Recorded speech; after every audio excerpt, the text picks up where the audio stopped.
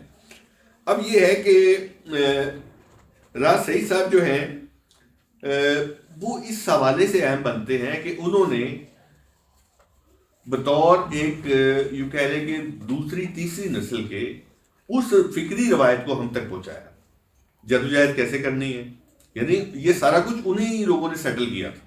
Safe الدین کچلو وغیرہ کے بعد اور بننے بھائی وغیرہ کے بعد یہ وہ لوگ تھے جنہوں نے پاکستان کے اندر ان کو جدوجہد کو ماڈل بھی بنایا، اس کو شیپ دی، کسانوں میں کیسے کام کرنا ہے، مزدوروں میں کیسے کام کرنا ہے، اور طالب علموں میں کیسے کام کرنا ہے، اسٹڈی سرکل کیسے کرنے ہیں، کورسز کیسے بنانے ہیں، رسالے کیسے نکالنے ہیں، سیمینارز کیسے کرنے ہیں. تو یہ سارا کچھ جو ہے، تو اسی میں سے یہ ہمارے عزیز صاحب بھی بیٹھے ہوئے ہیں، از ون آف دیم. تو اب راحت صاحب کا یہ جو سارا ہے، یہ جو صورتحال ہے، یہ ان کو راحت صاحب کو اہم بناتی ہے ہمارے نزدیک، اور ان کی عظمت، ان کی اسٹرگل کی جو ایلیویشن ہے وہ ہم اسی تناظر میں سمجھ سکتے ہیں، نہ کہ ایک فرد کی ایک شخصی جدوجہد اس طرح پر، کیونکہ وہ بہرحال ایک ٹرینڈ تھا بہت بڑا فکری اور جدوجہد کا، جو ان کو پش کر رہا تھا اور جس میں وہ اپنا ایک رول ادا کر رہے تھے. باقی یہ ہے کہ اس میں ایک چیز اور ہے جس کو ہمیں ضرور سمجھنا چاہیے کہ تقسیم کے وقت اردو اسپیکنگ جو ہے اس کا ایک بہت بڑا حصہ پاکستان آیا، اس میں ایک بہت بڑا حصہ لیفٹ کا بھی تھا. اب یہ جو اردو اسپیکنگ جو ہے وہ دو طرح سے یہاں پر آئے. ایک کو تو اسٹیٹ نے یوز کیا، جو یہاں پر بات بھی ہو رہی تھی، کراچی پولیٹکس کے طور پہ، اردو پولیٹکس کے طور پہ، اور ایک وہ ہے جو اس دھرتی میں ضم ہو گیا، پاکستانائز کر لیا انہوں نے، اور سندھی اس کے حصہ بن گئے، یا لاہور میں رہ کر یا ملتان میں رہ کر اس کا حصہ بن گئے. تو راحت سعید صاحب کی جو اردو کی تعریف ہو رہی ہے، تو اس پس منظر میں اس کو ضرور دیکھنا چاہیے. مزاجن نہایت لاجیکل تھے، ریشنل تھے، خوش اخلاق تھے. یہ وہ خوبیاں ہیں جو ایک کامریڈ کے کے لیے بہت ضروری ہے، اور خوش مزاج تھے، نظریاتی کمٹمنٹ، یہ بڑی اہم بات ہے کہ آپ جو ہیں کمیٹڈ رہیں پوری زندگی، تمام تکلیفوں، مصیبتوں، پریشانیوں کے باوجود، ایون جو گلیمر کا بھی اثر ہوتا ہے آج کی نئی نسل پہ اوپر پوسٹ ماڈرنزم کا گلیمر کا اثر ہے، وہ بڑا مشکل ہے، وہ ہم نے تو اپنی عمر کے بہت سارے لوگوں کو پوسٹ ماڈرنسٹ ہوتے دیکھا ہے اور پروگریسوزم کو چھوڑتے دیکھا ہے، اور ساتھ راحت صاحب جو ہیں ان کے اندر رابطہ کاری، یہ کامریڈ کا وصف ہے کہ وہ رابطہ کاری کرتے تھے، لوگوں سے ملتے تھے، ان کو اپنے حلقہ احباب میں لے کے آتے تھے اور ان سے مسلسل رابطہ رکھتے تھے. اگر وہ کراچی میں بھی ہے تو پھر ادھر مجھے فون کیا کرتے تھے، ادھر آگے ہیں تو پھر وہ کہتے تھے آؤ بھی بیٹھتے ہیں وغیرہ وغیرہ، یہ سب دوست جانتے ہیں. اور اس کے علاوہ دو خوبیاں ان کی اور ہیں، ایک ہے تنظیم سازی، کہ 2009-10 میں جب دوبارہ فیصلہ کیا گیا کہ ایک ملکی سطح پر انجمن ترقی پسند مصنفین کی شاخیں بنائی جائیں، تو انہوں نے یہاں پر پنڈی اسلام آباد میں مجھے جنرل سیکرٹری بنایا، امداد صاحب بیٹھے ان کو کوآرڈینیٹر بنایا، تو ہم نے یہ کام شروع کیا یہاں پہ، اور انہوں نے تقریباً پاکستان کے تمام بڑے اور اہم شہروں میں انہوں نے یہ شاخیں بنائیں، ان کے چیپٹرز بنائے اور یہ کام شروع کروایا. اچھا، یہ کام اس کے اپنے معاملات تھے، یہ ایک فیلئر تھا یا پروجیکٹ کیسا رہا، اس کے اوپر ہم بعد میں کبھی بات کر سکتے ہیں اور ہمیں کرنی چاہیے. تو لیکن میں سمجھتا ہوں کہ پھر اہم بات کہ جب وہ ارتقاء کا سالہ نکالتے تھے، اس ٹیم کا حصہ تھے، تو وہ وہاں کے اداریے لکھتے تھے، تو وہ اس حوالے سے ان کا جو رائٹنگ کا بہت بڑا حصہ ہے وہ اس طریقے سے سیف ہے، اور وہاں انہوں نے اپنا تجربہ، اپنی دانش، اپنی فکر کو اس کے اندر پریزرو کیا ہوا ہے. اور میرا خیال یہ کچھ باتیں بڑی اہم ہے سیکھنے کی. آخری سال میں وہ سالوں میں یہاں اسلام آباد آ گئے، جس کا ذکر نجمہ ریاض صاحب نے بھی کیا ہے.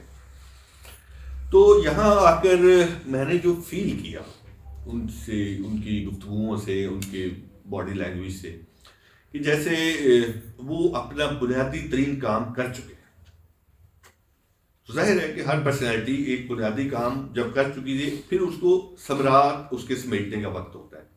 تو یہاں آگے انہوں نے خاموش زندگی گزاری. وہ یہاں آتے تھے، گفتگو کرتے تھے، دوستوں سے ملتے تھے، کانفرنس بھی کرائی جس کا ذکر ہمارے دوستوں نے کیا.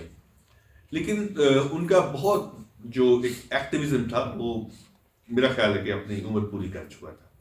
لہٰذا وہ یہاں پر بھی جب آتے تھے تو ان کو انجمن سے وہ والے شکایتیں نہیں تھی جو مجھے ہیں، کیونکہ ظاہر ہے کہ وہ اب ایک خاص اپنا وہ ایک وقت گزار چکے تھے اور بہت کول ہو کر اپنے دوستوں کے ساتھ یہاں اپنا حصہ جس طرح ہو سکتا تھا وہ ڈال رہے تھے. اب یہ ہے کہ یہ جو ان کے بعد نئی نسل کے جو چیلنجز ہیں، یہ فہیم وغیرہ جیسے جو ہمارے دوست ہیں جو اب لے کے اس انجمن کو آگے بڑھ رہے ہیں، فکری سطح پر، تنظیمی سطح پر، سماجی سطح پر ان کے چیلنجز بڑے ہیں.